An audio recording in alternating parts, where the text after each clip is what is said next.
እንግዲህ ፕሮግራሙ የሚካሄደው ቤተዝዳ ውስጥ ነው ቤተዝዳ ብሉዝ ኤንድ ጃዝ የሚባል ቦታ ነው በጣም ጥሩ ቦታ ነው በጣም እኔ ያለፈው ጊዜ ኢትዮጵያኖች በጣም ነው ያኮሩኝ አንደኛ ያን ያህል ህዝብ መጥቶ ማየቱ በጣም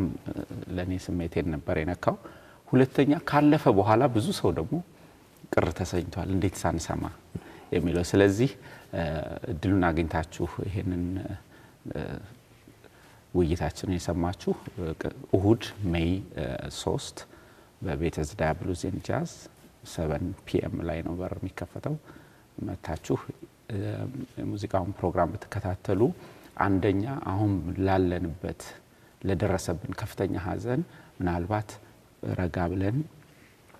ህይወት ይቀጥላል ረጋ ብለን ራሳችንን ምናረጋጋበትና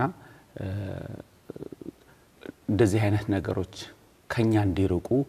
ሁላችንም አይምራችንን ሰብስበን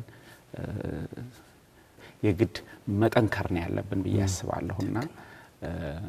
በዚህ ቦታ ላይ ተገናኝተን ምናልባት ሁላችንም ባንድ ስሜት ላይ የምንገኝበት ነው በየነ ማስበውና ባክብሮት ነው መጋብዘው እንግዲህ ብዙ ሰው እንደሚመጣ እርግጠኛ ነኝ